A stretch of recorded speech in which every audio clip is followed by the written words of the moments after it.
Peace and blessings, everybody. It's the one and only Bainkoy, and I'm gonna welcome you to Bainkoy World. We back. We are back. Had a little small hiatus. Had some obligations. A lot of that stuff y'all gonna see later. But I appreciate y'all. The people that was reaching out to me saying don't leave us hanging, and the people that reached out to me that the information was helping. I'm grateful for all of that. I'm glad that I can help. That's why I'm doing it. And got a surprise coming for y'all too.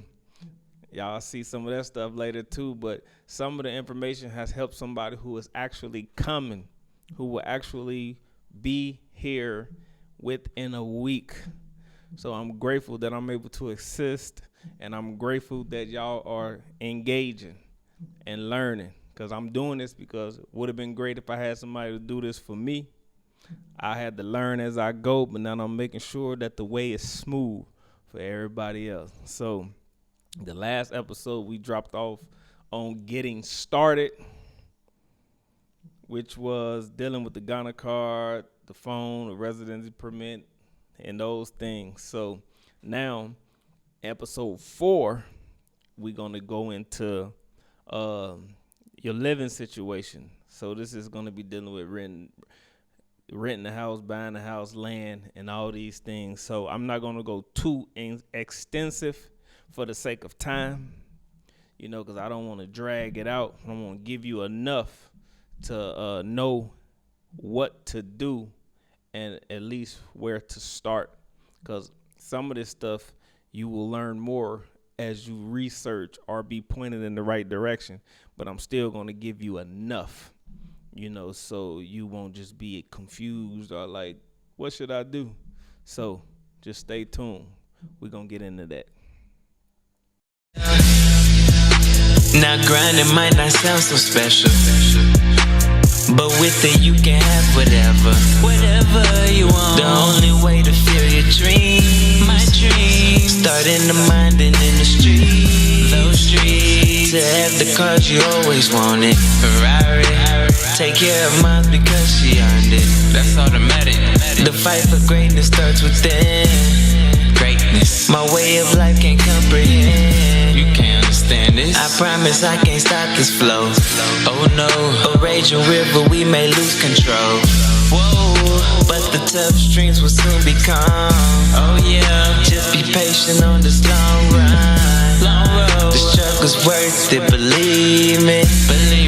The hardest parts are just seasons. We'll get through it, but we pushing for a lifetime. Make sure it's the right time. I know that this life's mine, my life. And always remember, if you want it real bad, never give up. That's true. Keep your eyes on the prize. Get up, and if you strive, ain't too much you can grind. Keep going and never stop. Keep going and never stop. Keep going and never stop. Keep going and never stop. Don't keep going and never stop. Don't keep going and never stop, baby. Welcome back. You was listening to Keep Going by King Saylee, one of my favorite people on this planet. And me and him got some surprises for y'all coming up soon. I'm so excited. I mean, things are just looking great right now, but let's get into this episode. Episode 4, your living situation. So you have prepared to come, you done flew here, you done arrived, and got started. Now I want to say this. This stuff is not lineal. And what I mean is, it ain't like you can't do what was talked about in episode 2 till you do what was talked about in episode 1. This is just me giving you the information. For the sake of how I'm doing it in episodes, one has to come before the other, but it's not lineal. So that's not to say you can't buy land before you even get your ticket to leave. No, it's not saying that. However works best for you, but I'm giving you all the information so when you move, it will be done properly, and you'll understand more of that as we get going in this episode right now. So just remember that this is not lineal. This is just me giving you the information. Okay, so first thing that we're going to talk about for your living situation, before we get into the house and the land and vehicle, when you come here, number one, you have to learn the laws, the customs, and the culture. This is not America. This is not wherever you coming from. This is a whole nother world. Even the way things are set up is totally different. This place is a democracy, but it ain't just simple like it is in America, where you got your government structure and then the people of that nation. No, here you got chiefs, paramount chief, you got queen mothers, you got an actual king who is over a whole area and a whole lot of people. Like where I live, the whole area, you have a chief in the town, you have a paramount chief who is over the chiefs, and then you have the king, and the king is the king. Now, when you look at it from the governmental lens, you know, you're looking at the president, the vice president, like any other democracy. But I'm not going to get too much into that because that's for another episode. But I just want you to know, learn this place. Don't come over here thinking you still in the same place. It's just totally different. A lot of the situations we'll get into later. But like over in the States, for instance, you get into a car accident, say it ain't your fault, somebody rear-end you. You know, you get hurt, you go to the hospital, you go to the physical therapy, you get you a lawyer, you get your car paid for, and then you get all this money for pain and suffering and injuries and all that. This is not America. It might just be, it'll be totally different. Like, they have court systems and stuff like that, so you could go through the courts for similar stuff, but things here are handled on a people level. And what I mean is, so all the parties involved and some witnesses and whoever the elder or the representative is will come and sit down and sort through everything, hear what happened, and then make a judgment as far as the person being obligated to reimburse your car or your medical bills. But as far as what you used to, it ain't like that. A lot of people come over here, or even before they come, they make moves that ain't wise, but they end up losing out because they thinking they can just go get a lawyer or, you know what I mean? It ain't like that.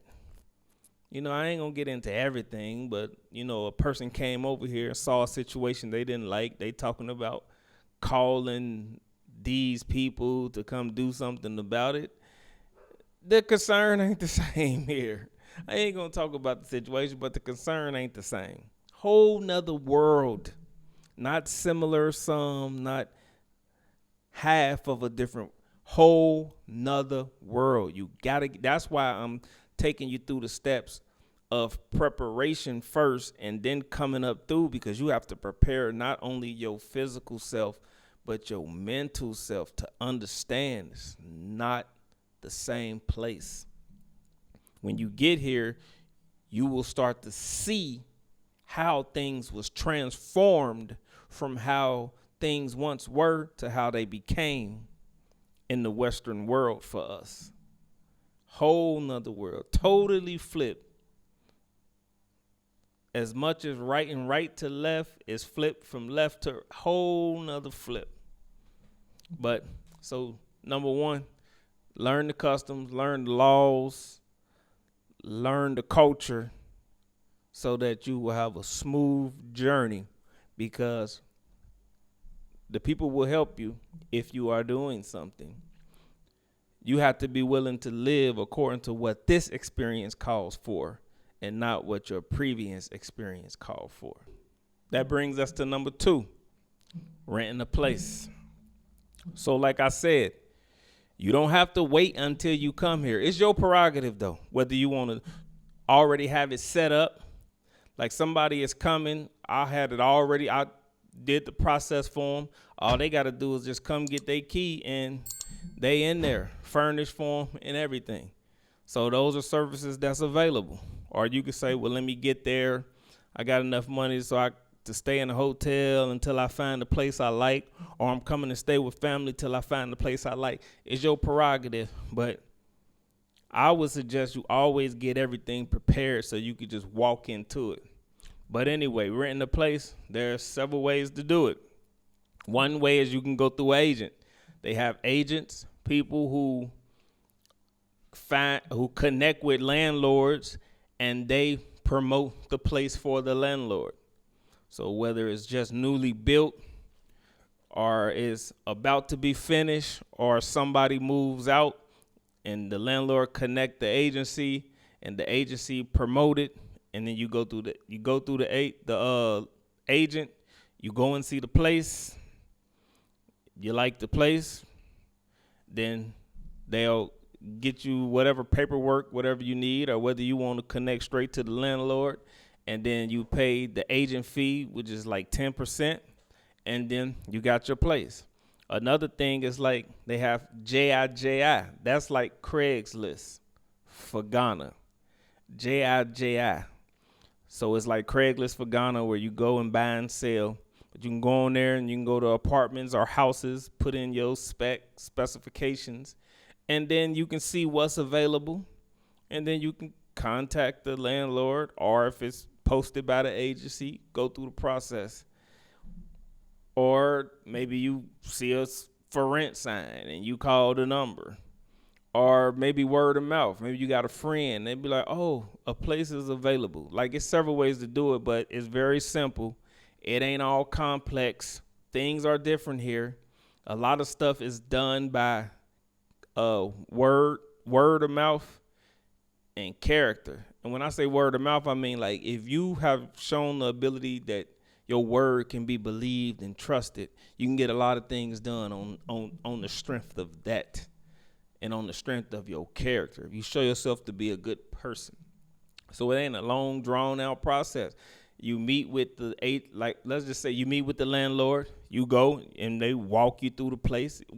Ask your questions.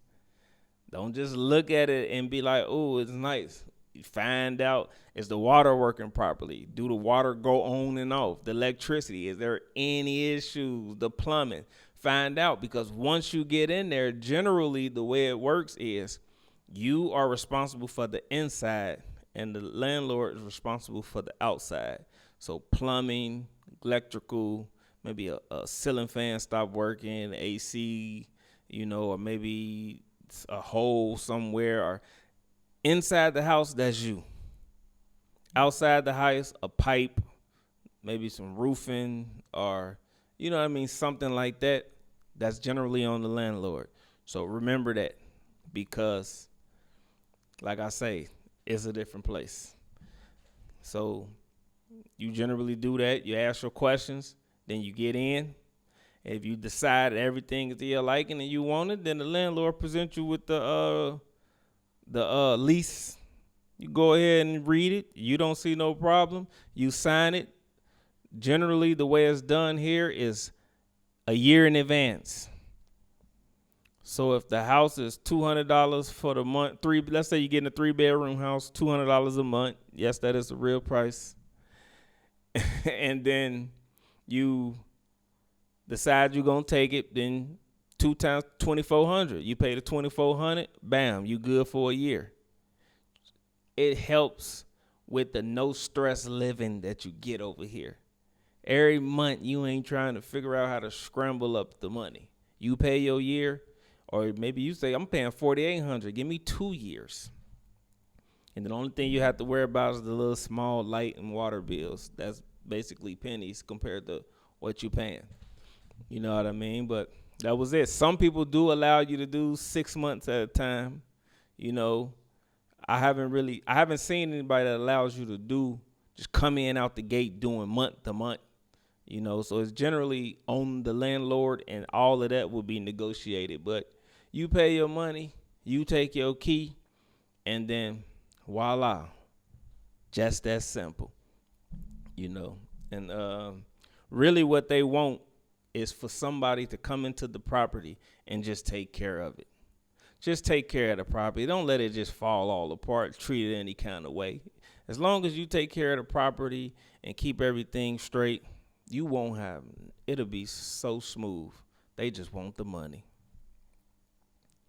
So, number 3 is buying of land. So buying of land is just what it sounds like. You find some land and you purchase it.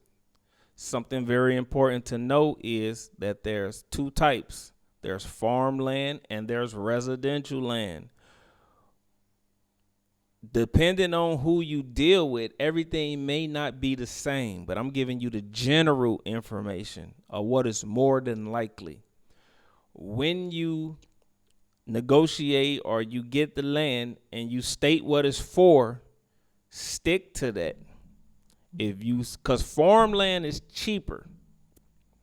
So everything depends on where and who and what. But generally, let's say you buy an acre of land for, let's say, $200 for farmland. Well, residential, it might be $300 or $400.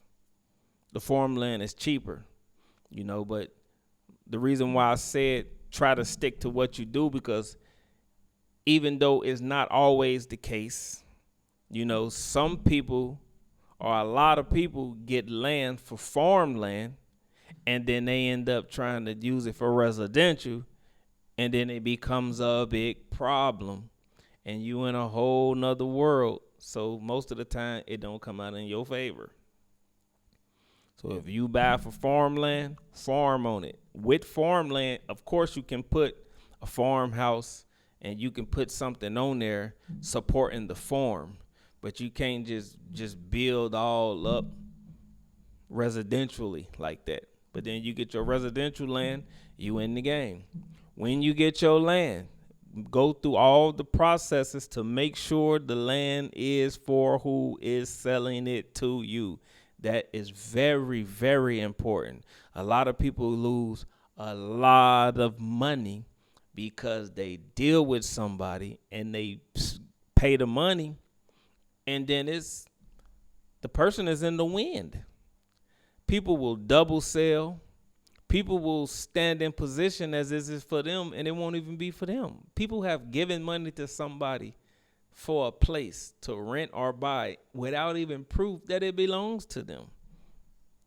When you buy land, make sure you see the indentures, which is what is called the deed in the States, and make sure that the name on the house and the property is the name that's in the system of the land commission.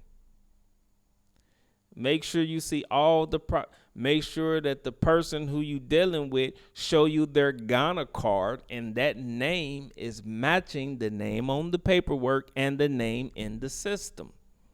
If it don't match, then they need to prove to you how they are able to stand as a representative for the actual owner.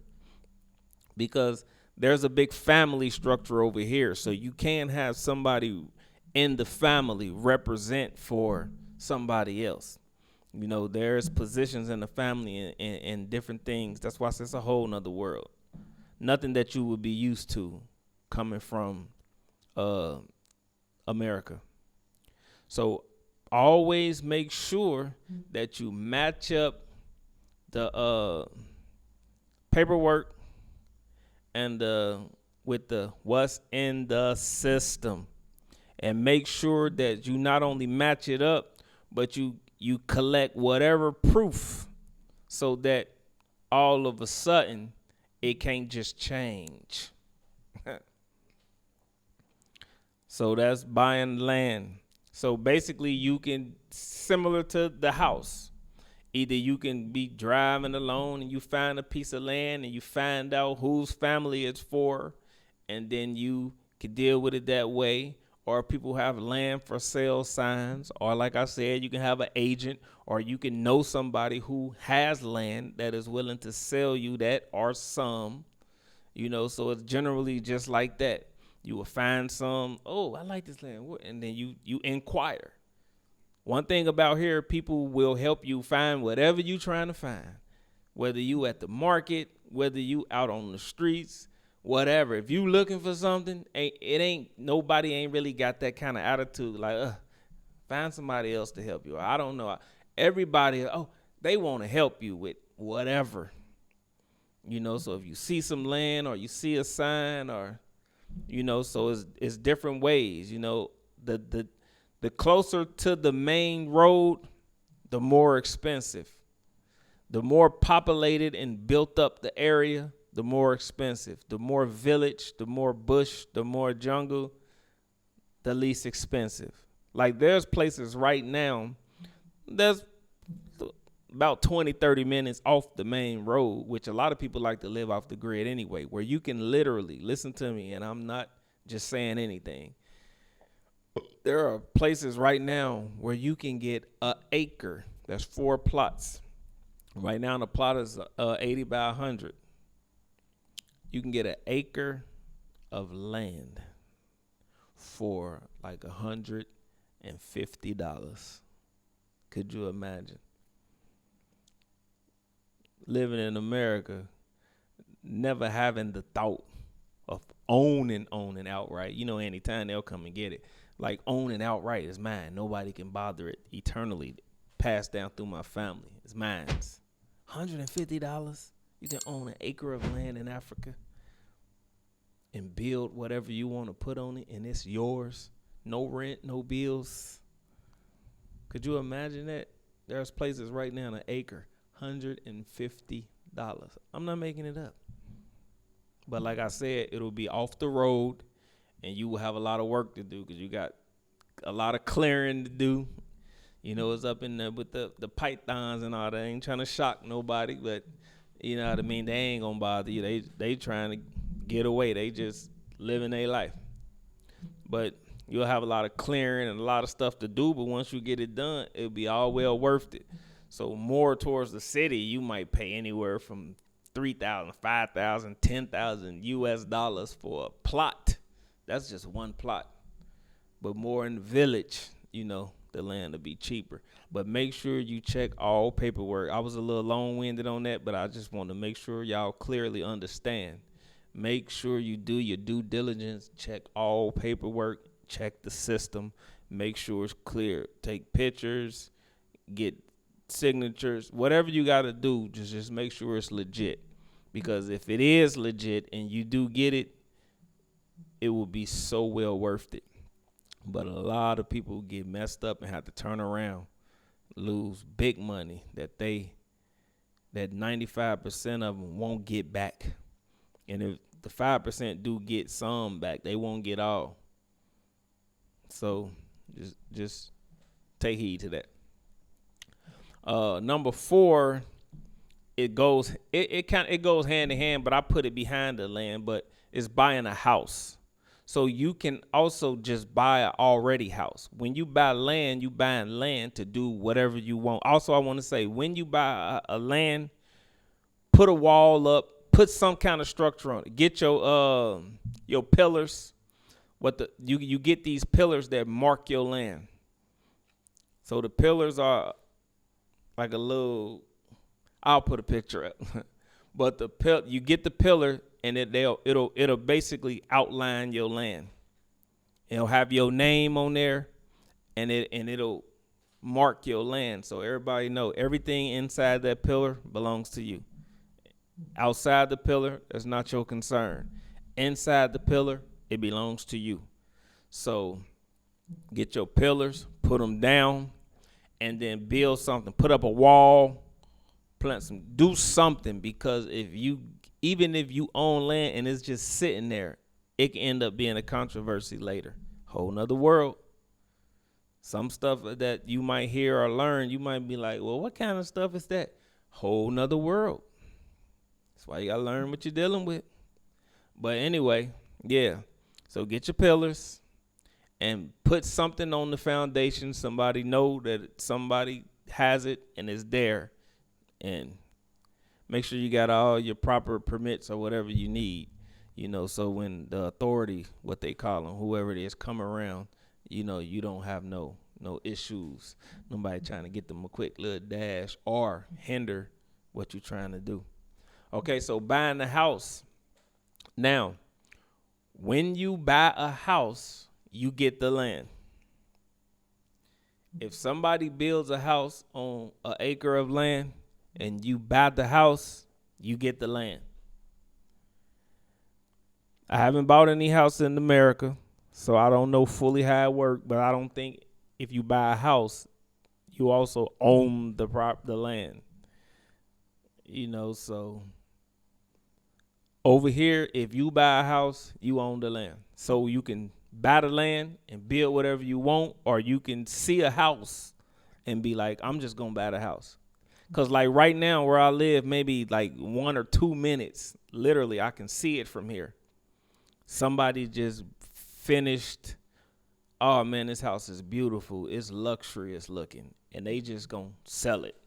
They built it to sell it. So you may come here and see that, and it's sitting on maybe an acre of land.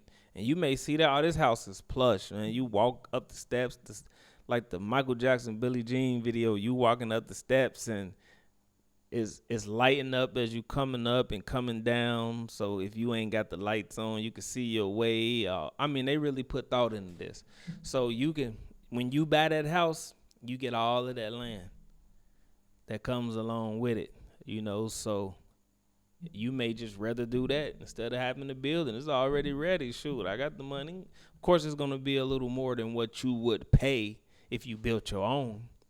Because right now, at the rate, you can build your own house for about, because this is a question people want to know. I would say you can build a nice 6-bedroom house, really nice, for about $40,000. And that's a range of give or take.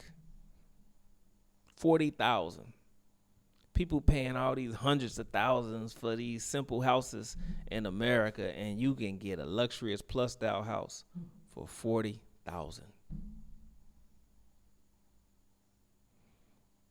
So some people rather just buy the house. When you do, make sure you inspect it well. They have people who do inspections that can come and inspect the soil. Make sure it's good enough soil to support the structure. Make sure all of the wiring is properly, all of the piping is done. You want to properly, don't just see it, think it's nice and buy it. Because once you get it, you done signed. So make sure you properly do your due diligence on inspecting the structure to make sure everything is to your liking, and then you smooth sailing. Same way I said with the inspector. Mm-hmm. On the flip side, if you want to buy the land and build, they have somebody called an estimator. Estimator will come out. You tell them type of windows, the roofing, the doors, the what type of walls, floor, what type of structures, and they will estimate everything for you and give you the price of what it will cost for you to build the whole thing. So I'm just giving you these tips. Put all of this in your repertoire. But yeah, so you can definitely either buy the land and build, or you buy the structure, whether it's a house, whether it's a store. Maybe somebody built a store and they ain't gonna function it no more, and you buy it, you get that land. So yes, that's buying the house. And it's the same with the other two. Whether you ride past and you see it for sale, or you deal with an agency, or you know somebody and they say, oh, somebody's selling the house. But yeah, or JIJI, which is the Craigslist for Ghana. Yeah. So you buy the house, you get the land. No rent, no mortgage, none of that. So if you buy a house and you and you put solar panels on it, and then you dig a well, you ain't got no bills. Wow. Who would have thought that life could be stress-free? It can. I haven't experienced one day of stress unless it was something from the other side. All right. So lastly, buying a car. Not much different than the house or the land or any other way you've done it. You know, you go on JI, word of mouth, seeing a car ride past for sale. You know, one thing I like about over here is on the license plates, the year is there. So like, say you in the States, your license plate is GHA-4217. Well, over here it would be GHA-4217-19. All license plates end with a dash year of the car. So that last dash, 12, 13, 14, 15, 20, 21, 22, that's the year of the car. So you already know the year of the car when you see it.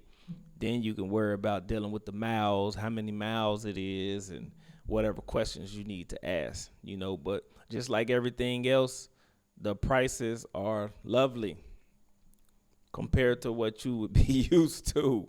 Like way more lovely, like for real, you know. And yeah, so when you selling a car, if you ever get to the point where you're selling a car, make sure it's active. Because, you know, like in the States, you can take a car and you can put a for sale sign on there and park it somewhere or just have it and people will come check it out and buy it. Over here, if it ain't moving, they don't think it's working. That's just something I'm just plugging in. If it ain't moving, then it don't think it's working. They need to see it moving. They need to see it operating. That means it's working. But there are different places, like wherever you live, you're going to see places where there may be a parking lot where people just come and put cars that's for sale. Or like I said, you know somebody or JI. I haven't met any agents like what they do with houses where you call an agency and they direct you to a car. But yeah, so that was it. So that's how you would buy your car. You would go on JI, or you would see a car with the for sale or word of mouth. So those are the living situations right there. It's very important to learn the customs, the laws, because I don't care how right you are. If that ain't the law, what can you do? What can you do? So, and that's it. Learn the custom, learn the laws. I suggest you do whatever you need to do before you make your move, but whatever works best for you. So that's it. Learn the laws, rent the place, rent the house, buying the land, buying the car. So I appreciate everybody for tuning in and supporting, and some special stuff will be coming later on down the line. But don't worry, because a lot of people want to see the streets. Well, we getting ready to start hitting the streets, so don't worry. You'll get a chance to get out there and see how things look and how the people are moving, and I'll explain some of the stuff about the market and what's going on. And like I said, eventually it'll lead to interviews. So appreciate everybody, and I will see y'all next time, where we will deal with the day-to-day, things to know on the day-to-day when you in motion. All right, so take care. Bainkoy, Bainkoy World, signing out. Peace. My experience is filled with brick walls and pitfalls and obstacles to stand. It's about as tall as the Great Wall, but nothing can break this. I'm focused and I'm out of the matrix. The world about to witness my greatness.